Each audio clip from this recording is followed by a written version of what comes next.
아, 여러분, 제 2학기, 제 3강, 나와 세상을 바꾸는 마이 CBDIP2, 언더우드, 지난주에 있어 또 시작할 텐데, 사실은 오늘이 이제 그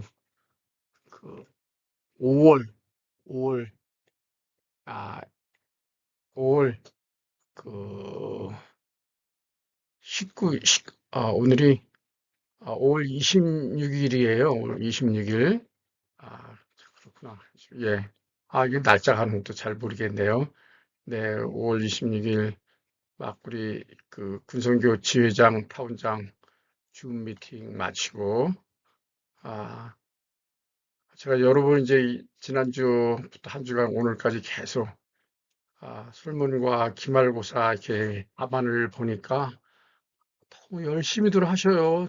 정말 열심히 제가 너무 은혜 받고, 유 목사님 원장 특강 중에도 이렇게 은혜 받은 단어 같은 것이라면 전 과를 희과까지 그걸 다 요약해서 하시기도 하고 그랬더라고요. 아, 너무 열심히 하시면 끝까지 못 가질 또 몰라서 염려가 되니까 하여간 잘 이렇게 해주시면 좋을 것 같습니다. 제가 이 지난주에 이게 우리 모두는 그리스도의 편지다. 예, We are the letter of Christ. 이수정 그 편지, 이수정의 편지. 언더우드와 아펜젤러가 조선에 들어오도록 한 한국의 마게도니아인 이수정의 편지. 예. 비록 나는 영향력이 없는 사람이지만 여러분들이 파송하는 선교사를 돕는데 최선을 다하겠습니다. 예, 그죠? 나는 매우 진지하게 여러분들이 여기 조선 선교를 위해 노력하고 있는 이들과 상의할 수 있는 사람을 일본에 보내 조선 선교를 준비할 수 있도록 도와줄 것을 요청합니다. 만약 나의 요구가 허락된다면 나의 기쁨은 이루 형언할 수 없을 것입니다. 1883년, 지금부터 이게 몇 년 전 얘기입니까? 1883년 12월 15일 요코하마에서 그리스도의 종 이수종, 예, 그리스도의 종된 나 바울은 똑같이 그리스도의 종 이수종, 저희도 이렇게 편지를 쓰면서 그리스도의 종 김기호, 그리스도의 종 누구 이렇게 편지를 쓸 수 있다면 좋겠습니다. 저도 이걸 보고서 외국 분들한테 편지할 때 마지막에 좀 이렇게 해야 되겠습니다. 자, 언더우드 이제 375내리 403쪽. 예, 이거 한번 볼 수 있도록 하겠습니다. 자, 그래서 언더우드가 잡은 언약, 예, 고린도전서 9장 16절, 그리고 히브리서 11장 1절이 잘하니까 고린도전서 9장 16절 다 같이 합독함으로 오늘의 말씀을 다 같이 합독하겠습니다. 자, 시작. 내가 복음을 전할지라도 자랑할 것이 없으면 내가 부득불할 일임이라. 만일 복음을 전하지 아니하면 내게 화가 있을 것이로다. 고린도전서 9장 16절 말씀.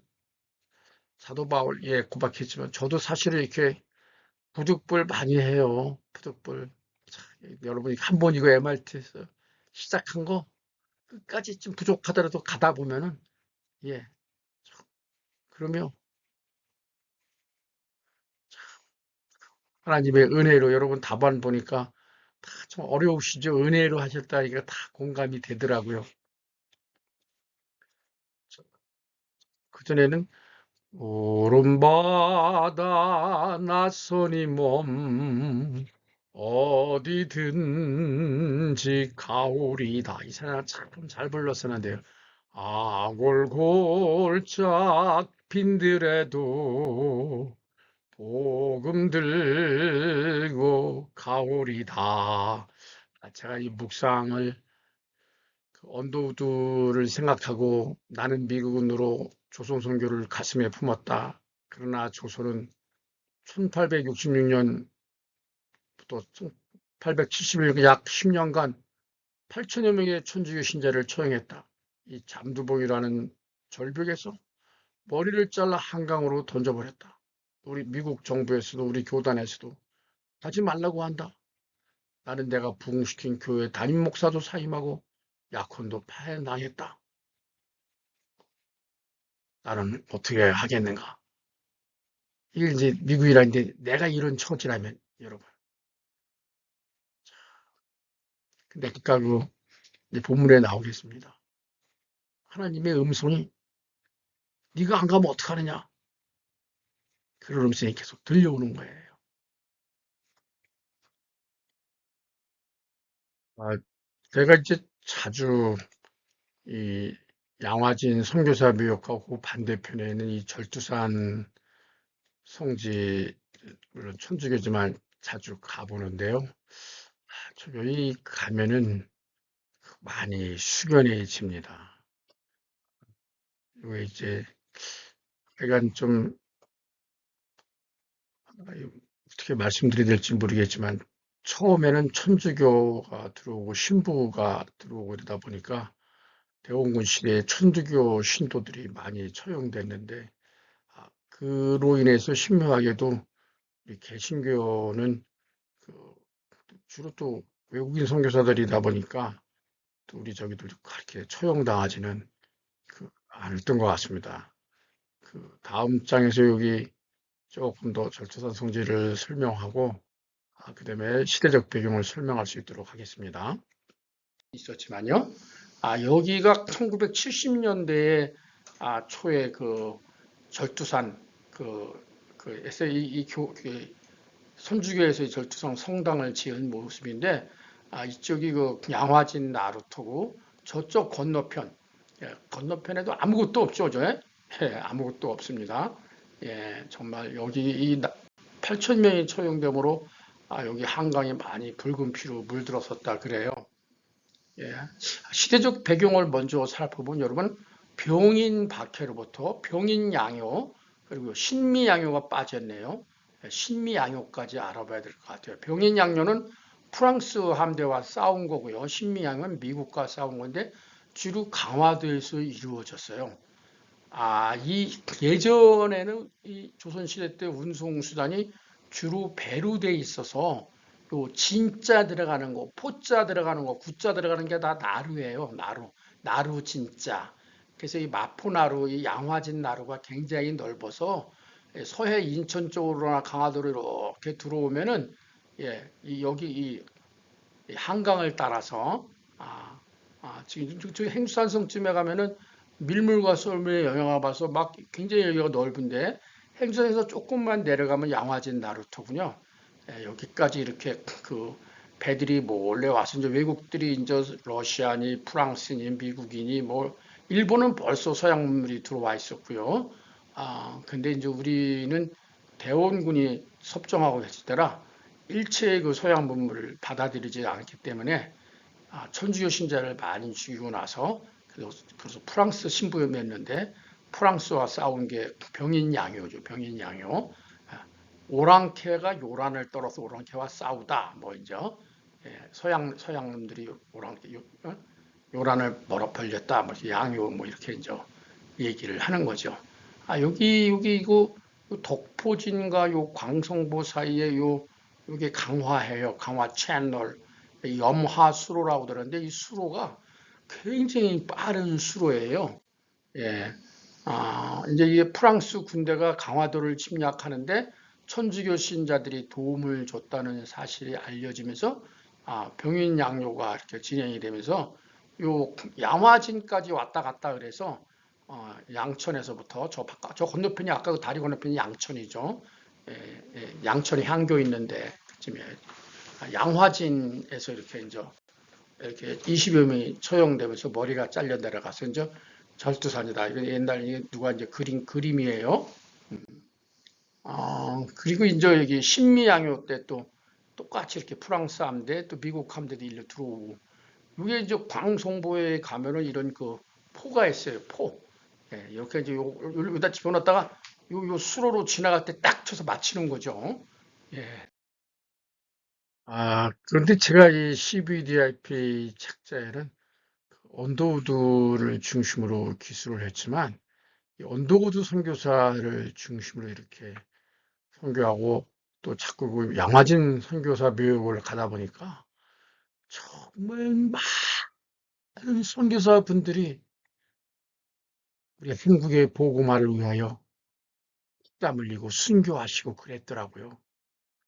그래서 그분들을 같이 좀 이번 시간에 알아보는 게 좋을 것 같아서 다른 선교사분들도 같이 소개하도록 하고 또 언도우드 선교사에 대해서는 또 다음 시간에 한 시간을 더 해야 될 것 같습니다. 그죠? 언도우드는 1859년 영국 런던에서 아버지와 어머니 사이에 6남매 중 넷째로 태어나는데 이 아버지의 믿음이 좋았던 것 같아요. 대개 우리가 배운 거는 어머니에 대해서 배웠는데 언도우드 어머니에 대해서는 잘 알려져 있지 않아요. 그리고 그 화공학 방면에 재능이 많아서 그 인쇄용 잉크를 발명하고 그 타자기와 묵지, 안전지 등을 발명해서 그 형도 그렇게 과학적 두뇌와 기업가적 재질이 있고 사촌도 그렇고 그래서 이 가문과 집안은 좀 부유했던 것 같아요. 예, 그래서 아주 또 그 생모에 대해서도 잘 알려졌지만 짜증을 내거나 큰 소리 치는 일이 없어서 아주 좋은 가문에서 곱게 곱게 자랐던 것 같아요.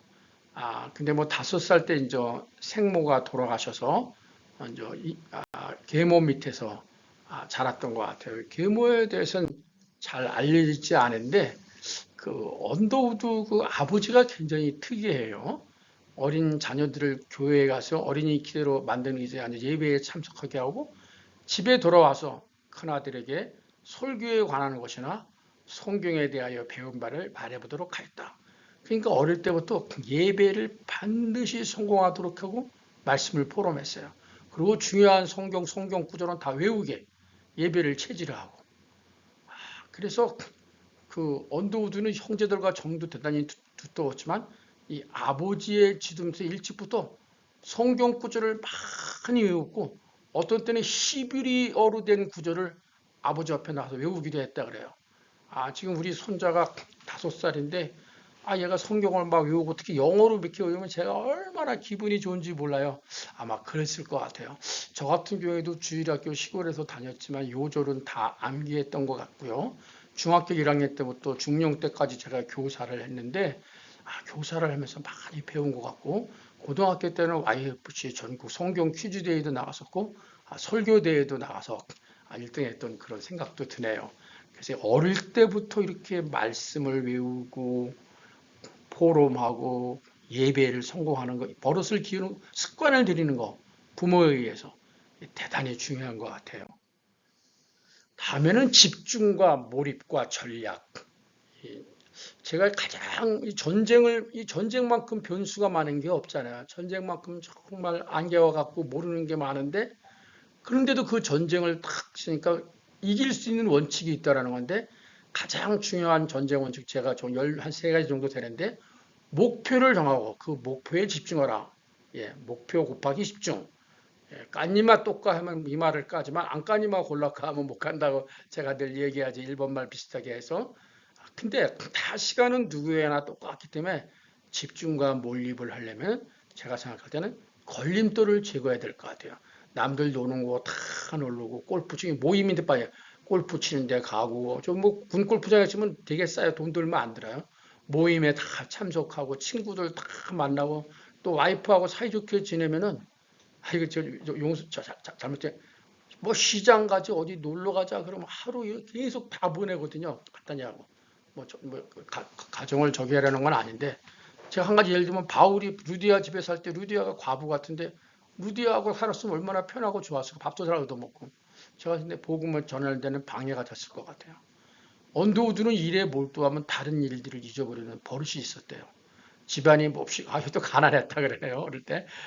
잘 돈이 귀할 때 언더우드는 어느 날 5달러짜리 지폐를 갖고 식료품 상점에 심부름을 가는데 상점에 다다를 때 돈이 없으면 보고 놀랐는데 왜 그러냐면 아 그냥 자기도 모르게 그냥 손에 뭐 생각하느라고 예, 그 돈을 잘가장 찢어서 못 쓰게 만든 그런 돈버릇 때문에 그렇게 된 거죠. 뭐 저도 뭐 어릴 때 뭐 이렇게 뭐 이렇게 엄마가 이렇게 그, 그 멍석이라 그러죠. 멍석에 이제 별을 널어놓고 비 오면 거들어 가는데 공부하다가 막 천둥번개 치고 비가 왔는데 그것도 모르고 탁 별을 적셔가지고 어머니한테 꾸중 들은 얘기가 꾸중 전적이 많이 있습니다. 이와 같은 건 하나의 예지만 그만큼 모든 일에 정신을 쏟아 몰입하고 집중하면 다른 거는 다 잊어버리는 우리 집중, 우리 목사님이 이모스님 제한된 집중 뭐 이런 거 말씀하시는데 걸림돌을 제거하고 집중과 몰입 그렇게 하려면 전략을 해야 돼. 다른 일에 전략을 해야 돼요. 다 비슷하니까. 근데 그렇게 하다 보니까 집중하다 보니까 열의를 갖고 히라보 과정도 6달 만에 마치고 공부도 잘하고 언어도 잘하고 루터가 그 성경을 번역하는데 불과 얼마 안 걸리지 않았습니까? 집중. 예. 그 학창 시절에 보면요 공부도 엄청 잘해요. 특히 언어, 말하는 거, 글 쓰는 거 그리고 기본이 되는 수학. 예. 그리고 가정 환경 이런 거 부모 돌아가시고 뭐 이런 건 문제가 안 돼요. 돈이 없다 이런 건 문제가 안 돼요. 키도 한 170cm 잘생기고 여러 가지 17살 때 뉴욕 대학에 입학했는데 그때 이제 아버지 죽음을 맞이했지만 대학 평균 성적이 거의 B 플러스였네요. 뭐 뛰어난 천재는 아니었던 것 같아요. 그렇지만 평균 4년간 89점이면 잘 받은 거예요. 특히 시라보와 미국 같은 대학은 꼭 이게 학교 성적만 보는 게 아니기 때문에 생활 같은 것도 다 보고 시라보와 웅변의 성적은 언제나 언어하고 웅변. 이 목사님이 되려면 말을 잘해야 되잖아요. 그리고 삼각법, 분석기학, 천문화학 성적이 훌륭하고요. 나중에 재증원 이게 이제 연세대 세브란스를 가기 전이죠. 예, 문학사학위도 받으니까 보면 문과 공부도 잘하고 이과 요새 현대는 융합이다, 통섭이다 이런 말을 쓰거든요. 학제 그리고 우리가 논문을 할 때도 사회과학을 자연과학의 원리를 접근하거든요. 이런 걸 우리가 학제적 접근이라 interdisciplinary approach라 그러거든요. 예. 언더우드가 선교사 꿈을 가져가는 아주 어린 시절부터요. 근데 그 언더우드를 보면요, 이 선교사 꿈을 하기 위해서 정말 오직 성경, only missions. 그래서 신학 공부를 열심히 하고 또 공부만 열심히 하고 실천 신학, 전도를 공부나 더 많이 했어요. 그리고 전도의 도구가 되는 의학, 선교에 들어온 의학. 14살 되던 해 인도 사람의 강연을 듣고 인도 선교사로 갈 생각을 했대요. 그래서 뉴욕 대학을 졸업하자마자 우리 그 칼빈 신학의 가장 그 꽃피운 게 이제 우리가 장로교가 화란의 본산이 있어요. 뉴저지에 있는 뉴브론즈욕시에 있는 화란 개혁 신학교, The Dutch Reformed Theological L자가 빠졌네요. 세미나리에 입학했죠. 근데 여기서 3년간 공부하는 동안 언더우드는 학과목을 열심히 신학 공부도 열심히 전도했는데도 열을 올렸대요. 신학교 교수들이 전도를 너무 열심히 하니 신학 공부에 방해된다고 마땅치 여기서나 언더우드는 개의치 않았대요. 언더우드는 벌써 고린도서 9장 16절 내가 복음을 전하지 않으면 나에게 화가 있을 것이다. 이 말씀을 붙잡고 있기 때문에 그리고 신학교를 졸업하자 의학도 공부해서 왜냐? 외국에 오지에 있는 데서 선교하려면은 주민들에게 의료의 혜택을 베풀어야 선교의 문이 될 수 있기 때문에 신학, 전도, 의학. 요게 이제 Dutch Reformed Theological Seminary라 그래요. 그리고 이제 왜 갑자기 인도로 했다 한국 조선으로 바꾸게 되느냐? 1982년 말 1983년 초에 브론즈족 신학교 학생 가운데 선교사를 자원한 학생들 모임이 있었대요. 이게 이 신학교에 이렇게 선교사를 자원한 학생들의 모임. 확실히 이 당시 미국은 좀 달랐어요. 조선에 관한 논문을 발표했대요. 1882년 한미수 통상조약으로 은등국, 카밍, 은등국이던 조선이 문호를 개방해서 1200, 당시 1300대의 인구에 아직 미준도 종족이죠. 복음이 전혀 들어가지 못했으니 앞으로 조선 선교를 위해 우리 미국 교회가 무엇을 해야 할 것인가 라고 하며 누군가 갈 사람을 찾아야 한다고 열변을 토했대요. 처음에 언더우드는 인도에 소명이 있는 줄 믿었기 때문에 그리 갈 생각으로 여러 가지를 준비를 해놓고 1년간 의학 공부를 했는데 조선에 가야 된다는데 거기 누가 나타나지도 않고 선뜻 누가 나지도 않으니까 그리고 또 뭐 교회 여러 사람들이 조선은 지금 위험하다 이게 많이 막 그냥 박해당하고 죽고 처형당하고 조선에 들어가는 건 시기상조다. 이렇게 이제 기사도 나오고 있습니다. 이제 언더우드가 그 언더우드의 언약, 박해의 땅인 조선 선교 가문의 시조가 되는 거죠. 내가 복음을 전할지라도 자랑할 것이 없으면 내가 부득불할 일임이라. 만일 복음을 전하지 아니하면 내게 화가 있을 것이로다. 이런 고린도전서 9장 16절의 말씀과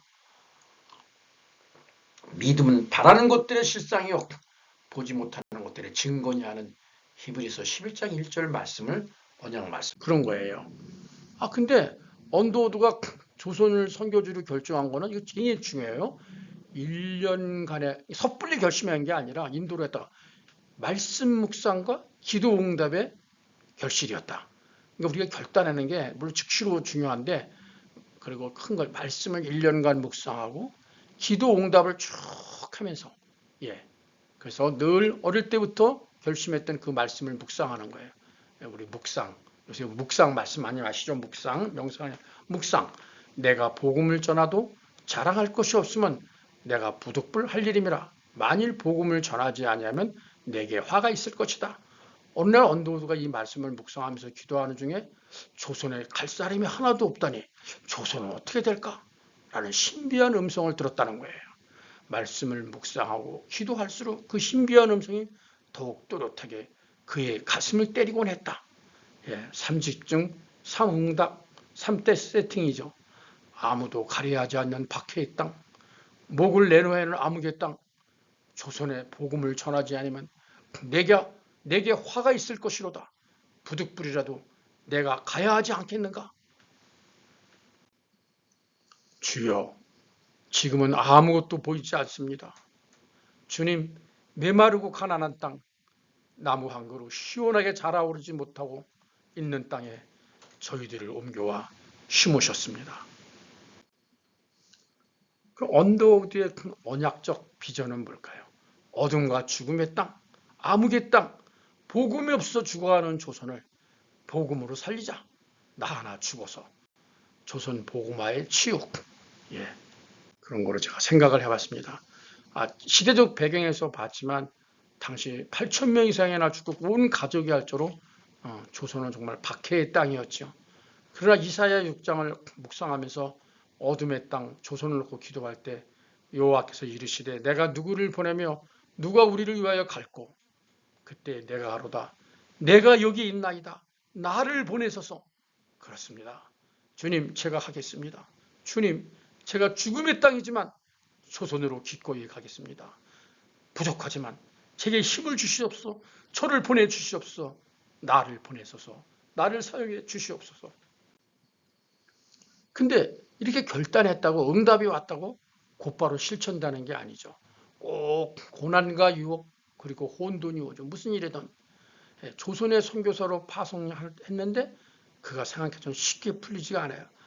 제가 군인교회를 한 연대교회를 500명이 되는 걸 담임 목사님한테 말씀을 듣고 금방 져지는 줄 알았는데 1년이 넘도록 안 되더라고요. 쉽게 되는 어떤 과정, 훈련시키고 연단시키는 과정이 있는 것 같아요. 그가 뭐 개혁교회 분부에 2차례도 조선선교 청원서를 냈으나 자금이 없다는 이유로 거절당했고요. 또 미국 북장로회 해외선교부도 같은 요청을 2번씩 했으나 아직은 시기상조라는 이유로 거절. 당시 조선은 천주교 신자들을 여러 차례 대규모로 사형시킨 그런 나라였죠. 언더우드가 조선 땅에 발을 들기 10여 년 전부터 1866년부터 1876년 약 8,000명의 천주교 신자가 사형당하는 엄청난 박해가 있었죠. 지금은 예배드릴 예배당도 없고 학교도 없고 그저 경계의 의심과 멸시와 천대함이 가득한 곳이지만 이곳이 머지않아 은총의 땅이 되리라는 것을 믿습니다. 주여 오직 제 믿음을 붙잡아 주옵소서. 그렇죠. 좀 성경을 보면서 참 이해하기 어려운 대목이요. 사람의 원수가 자기 집안 식구다 이런 얘기를 들었는데 시간이 흐르면 흐를수록 그렇구나 하는 생각이 들더라고요. 이 시험이 먼 데서 오는 게 아니라 나한테서부터 가장 오고 가장 가까운 곳에서 오는 것 같아요. 나로부터 내 주변, 아내, 집안 식구들. 언더우드가 조선 선교를 결단하자 가진 유혹과 협박이 그에게 찾아왔다. 그는 영국에 있는 그의 삼촌인 에드원드 존스 목사로부터, 이 목사님이에요. 한국이 어떤 곳인지 자세한 설명을 들을 수 있었다.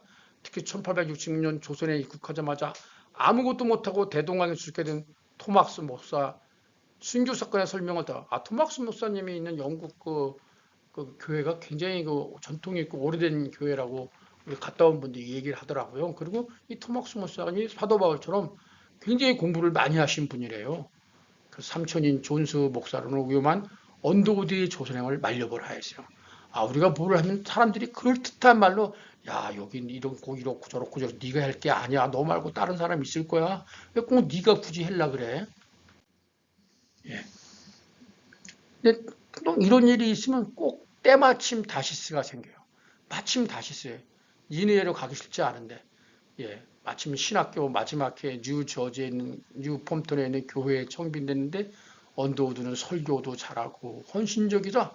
또 성도들을 가족처럼 대해서 뭐 젊은이나 늙은이나 젊은이 모두 친구처럼 대하니까 성도들이 다 좋아했대요. 그리고 선교사로 가려니까 사례비를 배로 올려줄 테니 계속 목회를 맡아달라고. 예. 근데 그때마다 이 중요한 게 계속 기도하면서 하나님의 때를 기다려라. 조선에 갈 사람이 하나도 없다니 조선은 어떻게 될까? 라는 이 신비한 음성이 계속 그의 가슴을 때렸어요. 그래서 계속 기도하면서 조선 선교의 문을 계속 두드리고 다시 마음을 정하고 미국 북장로 해외 선교부를 찾아갔고 그때 사람이 바뀌었어요. 하나님이 역사할 때는 이 환경을 바꾸더라고 사람을 바꾸거나 그래서 이 새 총무가 마침 그 기부금과 함께 미국 장로교 선교본부의 언도들은 조선 최초의 목회 선교사로 1884년 7월 28일 마침내 파송을 받게 되죠. 주님, 메마르고 가난한 이곳 조선 땅, 나무 한 그루 시원하게 자라지지 못하고 있는 이 땅에 저희들을 심으셨습니다. 암묵조선을 선교한국으로 만들어서 본인 스스로 원두라는 이름을 짓고 아들은 원한경, 손자는 원이란, 증송왕은 원한강인데 이 절주상공원 맞은편에 보면 양화진 선교사 묘역 F 매년 제가 명절이나 애들을 데리고 자녀들을 데리고 다 여기 가서 기도하고 선교에 대한 마음을 새롭게 하는데 원한강 증손자 이분은 아직 살아서 연세대학교에 왔다 갔다 했어요. 세브란스에. 여기 또 사실 며느리 한 분이 더 있는지 하여간 이 3세가 가문의 3대가 다 여기 묻혀 있죠. 19세기 말 정말 조선은 중국과 청나라와 러시아와 일본 제국과 또 뭐 독일, 프랑스, 영국, 미국 구미 열강들이 정말 각축장이 있습니다. 각축장. 조금씩 이제 알려지고 난 다음부터. 이번 시간에는 선교사 이수종 지난 시간에 편지에 이어서 선교사들이 얼마나 피와 땀과 눈물을 흘렸는지 그 중에서도 성경 번역의 언어의 힘. 우리 자기 의견을 표현하는데 말과 글이 있다고 봐요. 말도 잘해야 되고 글도 잘 써야 되고 이 말과 글은 곧 말씀이고 언약이지 않습니까? 선교사들이 와서 또 어떤 분은 정말 미랄이 되었거든요. 예, 근데 이 당시만 해도 우리가 사대상으로 한문 같은 거 중국의 사서 삼교인 이런 거에서도 언문이라고 천시받아온 한글 이 한글은 이 양반이 아니라 평민들의 말이었잖아요. 예, 이런 걸 선교사분들이 와가지고 한글로 한문 성경을 한글 성결로 번역을 해서 나중에 나오지만 춘원 이광수가 조선인의 한글도 글이라는 생각을 한글도 글이다 이거죠. 생각해 준 것은 예수교회다. 우리 기독교다 이거죠. 정말 한글 재발견 보급은 고속도로 루터가 성체에 묻혀서 독일어 모든 신부들 사제들만 성경을 볼 수 있었는데 번역을 해서 마침 구텐베르크 인쇄술에 의해서 그것이 종교개혁을 고속도로가 된 거 아닙니까? 예. 한국이 만일 가톨릭 국가였다면 아니면 이슬람 국가였다면 아니 심지어 우리가 북한이었다면 어떻게 되겠습니까? 조선 이 대한민국 후반기부터 일제강점기를 거쳐 광복과 6.25 전쟁 그리고 산업화와 민주화에 이르는 근현대세에 이르기까지 우리나라 역사에 있어서 이 기독교와 특히 선교사들의 업적, 선교사들이 와서 복음을 전해주고 우리 그리스도의 정신이 칼빈의 직업 소명서도 나왔지만 일하는 정신 아닙니까? 일하지 않는 자는 먹지도 말라. 삼천리 반도 금수강산 일하러 가세 일하러 가세. 예, 우리 기독교 우리 역사의 줄이었습니다. 즉 크리스찬이티 기독교 정신이 오늘날 대한민국 건국과 발전의 근간이 됐다. 기독교와 선교사들의 이 눈부신 활동을 빼고는 대한민국 근현대사를 논할 수 없다는 것이 이미 역사가 입증하고 있습니다. 하지만 기독교의 전례 과정과 선교사들의 업적용 활동상이 우리나라 역사 교과서에는 제대로 소개되지 못하고 또 우리나라에서 인정받지 못하고 있는 것이 현실입니다. 저는 하나님의 섭리로 하나님의 특별한 긍휼하심과 은혜로 우리 이 땅에 그것도 반쪽 남한에 복음의 전체에 뿌려졌지만 씨앗이 뿌려져 오늘날 이 반쪽아리가 초인류 국가 대한민국으로 세계 경제 대국으로 10위 안에 드는 발전하는 원동력이 있는 것이 바로 선교사들 때문이었다.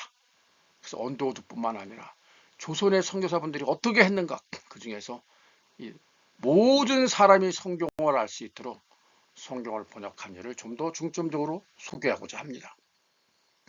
우리나라에 처음 전해진 성경은 한글로 번역된 성경이 아니라 한문 성경이었어요.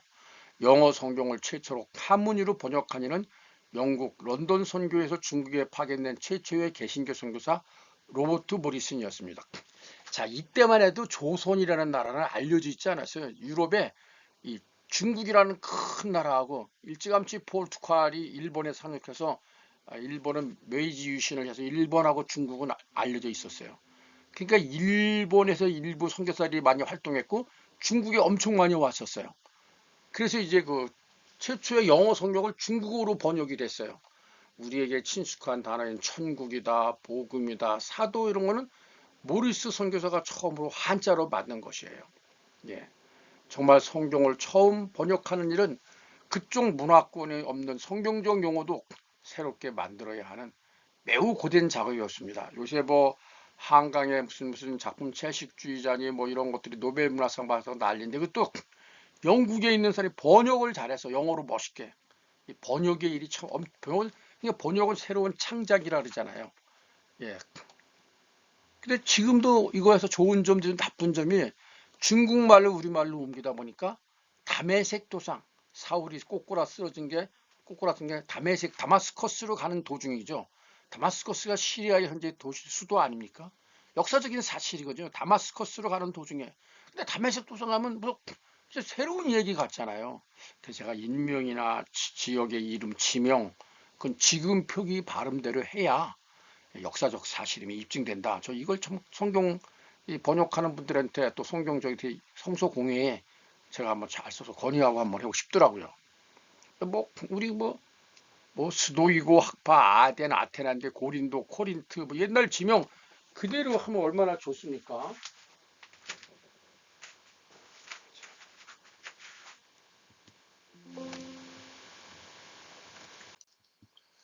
그리고 이 한문 성경 전서를 조선에 전한 이가 영국 군함 아머스트롯을 타고 서해안을 탐사한 독일 주인 귀칠라프 선교사예요. 이게 보니까 저는 미국만 주로 가니 영국, 미국 뭐 저 신부들 맨 처음 프랑스, 독일 뭐 유럽에 이런 사람들이 예, 또 1830년 조선이에요. 해안을 측량할 목적으로 황해도 서해안 최북단 섬인 백령도와 이때는 이제 황해도 대소총도에 정박했고 그때 주민들에게 한문 성경을 건네줬죠. 여기가 이제 그 6.25 전에는 북한 땅이었어요. 그래서 여기가 이렇게 예. 그런데 시기적으로 볼 때는 토마스 선교사가 제너럴 쇼먼을 타고 평양에 왔던 1860년 34년이나 앞선 일이에요. 귀칠라프 선교사는 다음과 같은 기도문을 남겼다 그래요. 주님, 이 모든 일이 내가 늘 기도로 하나님의 은혜로운 섭리를 간구한 결과 이루어진 하나님의 역사입니다. 조선에 파종된 하나님의 진리 이 복음은 사라져 버릴 것인가? 저는 그렇지 않다고 믿습니다. 머지않아 주님께서 예정하신 때가 되면 많은 결실이 있을 것입니다. 전능하신 하나님께서는 세국 정책을 제거하시고 우리로 하여금 이 약속된 땅, 약속의 땅 들어가도록 허락할 것입니다. 자, 이런 기도 응답에 놀랍게도 34년 후에 1866년 토마스 선교사를 통해서 이루어졌죠. 제너럴 셔먼호를 타고 평양 대동강변에 정박한 토마스 선교사. 그러나 이거 뭐 26살, 27살이라는 말이 있어요. 만이로 따진 것 때문에 그러나 봐요. 꽃다운 나이에 제대로 복음 한 번 전하지도 못하고 조선 병사의 칼에 찔려 죽어가는 순간 그 병사에게 던져준 한문 성경으로 복음이 전해졌습니다. 우리 교회에서 영국에 한번 갔다 왔는데 이 토마스 선교사가 한 그 영국 교회가 아주 지금은 엉망이지만 예전에는 굉장한 교회였대요. 그리고 토마스 선교사가 상당히 그 바울같이 그 학식에 박식하대요. 여러 가지 하기가. 근데 이제 오자마자 이렇게 됐어요. 얼마나 억울합니까? 이거 어떻게 설명할 거예요? 근데 이건 키플라처 선교사의 기도문이요. 기도문. 또 번역한 기칠라프 선교사와 기도문. 근데 이 토마스 선교사 조선에 떨어진 하나의 미랄, 정말 이해할 수 없는 고난과 순교 열매가 많잖아요.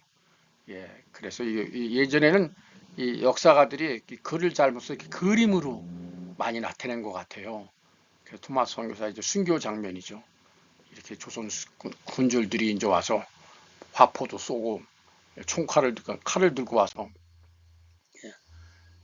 토마스 선교사가 런던 선교의 소속직을 그만두고 한국 선교를 해서 스콜랜드 성소공회 파송으로 만주를 거쳐 북경에 이제 대개 중국에 와 있더라고요. 그래서 황해도 장현에 도착 2개월 전도하고 다시 북경으로 가고요. 이렇게 해서 1차 여행, 2차 여행을 하고요.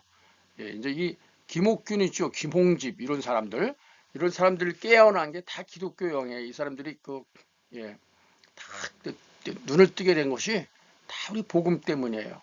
그리고 다시 제너럴 셔먼을 타고 대동강 만경대로 상륙 전도하다가 대원군의 봉쇄령으로 대포를 쓰면 무력전이 펼쳐지며 그런 와중에서 토마스 선교사는 바로 그냥 죽게 되죠. 선교하시게 되죠. 그런데 성경을 많이 던져버렸어요. 돌아가시면서 번역된 성경을.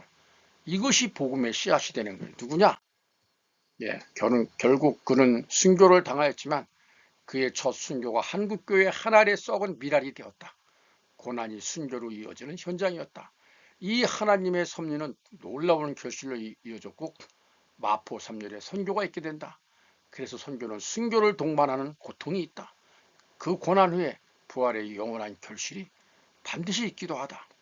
내가 진실로 너에게 이르노니 한 알의 미랄이 이 땅에 떨어져 죽지 아니하면 한 알 그대로 있고 죽으면 많은 열매를 맺느니라. 요한복음 12장 24절 말씀. 박충건 무관이죠. 1866년 고종 3년 7월 미국 상선 제너럴 쇼마노 사건 때 이현용을 구출하고 토마스 선교사를 체포 참수했죠.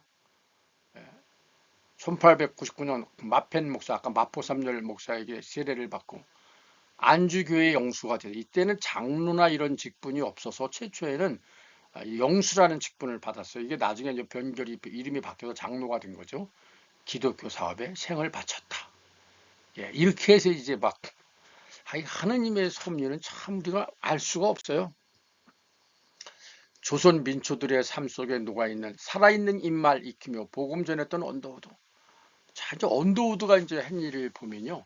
이후 한문 성경이 한글로 번역되고서 놀랍게도 비슷한 시기에 각각 중국과 일본에서 이 땅에 복음으로 무장한 선교사들이 들어오기 전에 한글 성경이 먼저 번역된 것이야. 참 놀라운 하나님의 섭리가 아닐 수 없어요. 먼저 중국 만주에서는 영국 선교사 존 로스가 스코틀랜드 성소공회의 지원을 받고 조선인 서상윤, 이응차, 백홍증 등의 도움을 받아 1882년 최초 한글 성경인 예수성교 누가복음 전서를 발행한다. 이어서 1887년에는 우리말 신약 전서인 예수성교 전서를 합본에 간행했다. 이것이 한글로 간행된 최초의 성경이었다. 이거죠. 예수성교 전서.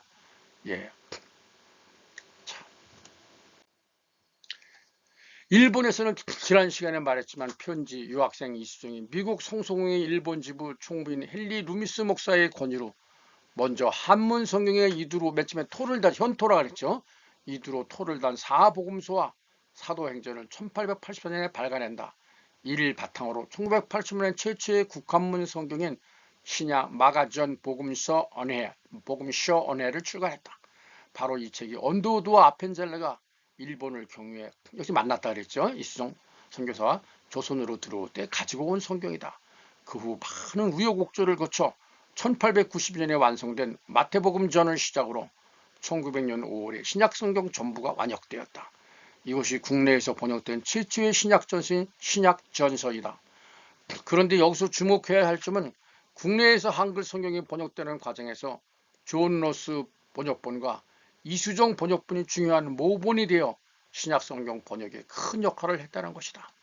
자, 우리는 지금 얼마나 감사하고 이런 과정을 모르잖아요. 지금 얼마나 감사한지 몰라요. 예. 이처럼 언더우드가 성서개혁 작업을 주도할 수 있었던 것은 그의 한글에 대한 남다른 열정 때문이었다. 제가 좀 더 찾아봐야 되는데 처음에 우리 한글이 이런 띄어쓰기가 없었대요. 다 붙여서 그 언문이 우리 선교사분들이 이 알파벳 띄어쓰기를 보고 띄어쓰기를 한 거래요. 최초에 1885년 4월 서울에 도착한 언더우드는 두 달 뒤인 6월부터 천주교인 송순용을 어학 선생으로 채용해 오로지 한국어 공부에 매진한다.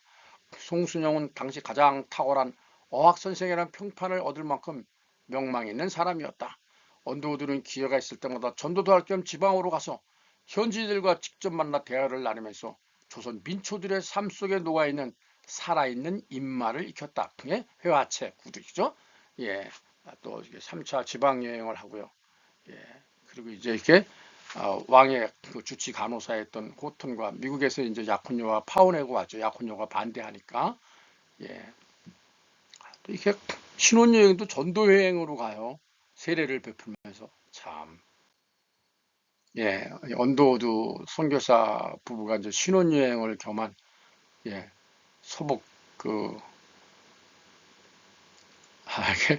이게 막 성경책이겠죠. 이렇게 예전에 성경책을 또 권하는 요즘에 전도사 같은 권서인이라 그랬대요. 권서인 책을 권하는 사람이다. 예, 이제 신방할 때 권사나 아니면 그 전도사님 비슷했나 봐요. 또 이런 분들이 이렇게 이제 따로 없다 보니까 예, 품삯을 줬겠죠.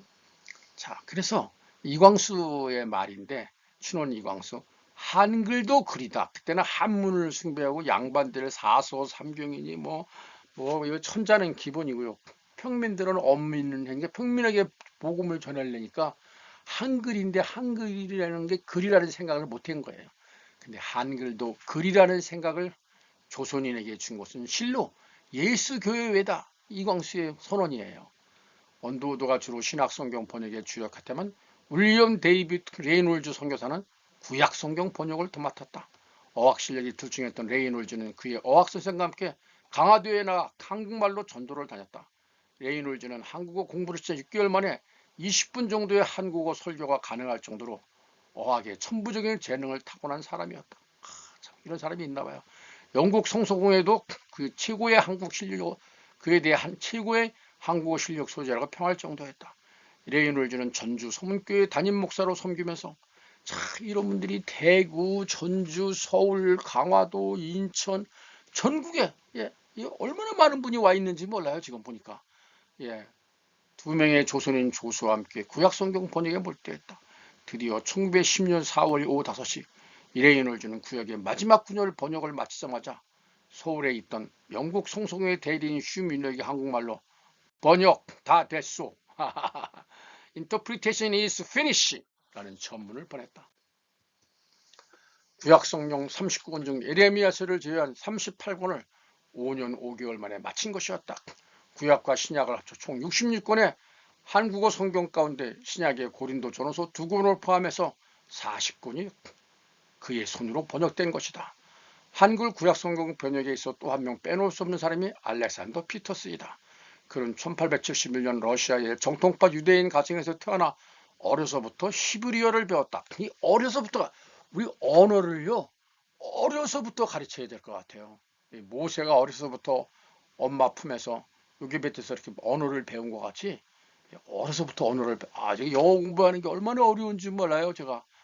하지만 제정 러시아 말기에 혼돈 속에서 러시아를 떠나 결심한 그는 난강 때 일본 나가사키에 이 나가사키에 상륙하면 다시 미국으로 갈 계획이었는데 이곳에서 선교사들을 통해 복음을 접하고 이런 데 가는 게 큰 복인가 봐요.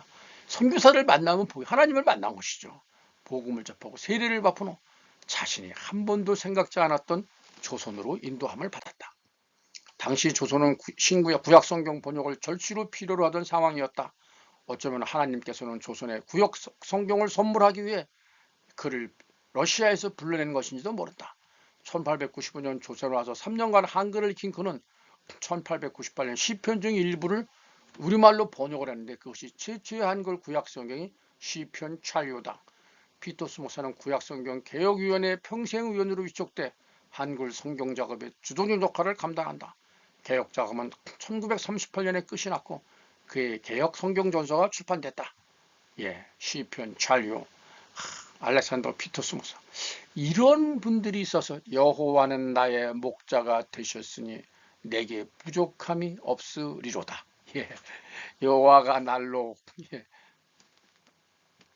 우스갯소리하면 이전에 우리 예수님이 이제 비로소 가이사라 빌립보 지방에 이르러서 베드로한테 사람들이 나를 누구라 하더냐 그래서 그 유명한 주는 그리스도시요 살아계신 하나님의 아들이시라는 마태복음 16장 16절 말씀이 가이사라 빌립보에서 왔는데 황해도 말로 가이가 개라네요. 어떤 사람은 잘 모르고 예수님이 개 사러 빌립보 지방에 갔다 그래서 보시탕을 드셨다는 웃기지 않는 얘기가 있는데 그건 넘어가고요. 한편 우리 한국 근대의 선구자 이광수는 한글도 글이라는 생각을 조선인에게 주고서 실로 예수교회이다. 귀중한 신구약과 찬송가가 한글로 번역되어 비로소 한글에 권위가 생기고 또 보급이 되었다. 그러니까 찬송 다 하고 구약 성경을 보고 찬송하고 말씀 보니까 이것이 선교에 그냥 팍 고속도로가 돼가지고 퍼진 거예요. 자, 그러니 정말 이 문학사에도 영향을 끼쳤지만 성경의 번역은 아직 불완전하지만 순조선말이라고 할 수 있다 이거죠. 유다서, 주석, 야고보서, 골로새서, 데살로니가 전후, 빌립보, 빌립보, 디도쇼, 필레몬, 묵시로, 요한계시록, 고린도 전후서. 이런 참 저희는 이걸 몰랐어요. 그냥 지금 너무 좋은 세상에 태어나가지고 아펜살러, 게일, 레이놀즈, 이런 분들 참 번역위원들 이런 사람들이 한글 상설 성경위원회를 구성했다 이거죠. 참, 조선 말기 정말 미신에 미친 나라죠. 조선 우리 선교사들이 서양 귀신이라 그랬다 양 기자. 미신에 미친 나라. 이 미국에서 여기까지 태평양을 건너 오늘 현대식 함선도 아니고 바람에 날리는 그런 배를 타고 한 달 이상 좋게 걸려서 왔을 텐데 150년 전만 해도 정말 조선은 질병과 가난과 미신들이 들끓는 그런 나라였죠. 정말 참 그리고 믿는 사람을 박해하고 처형했던 그런 나라예요. 간절히 미신 숭배가 밑에서 바닥에서부터 생활을 완전히 점령하고 있었죠.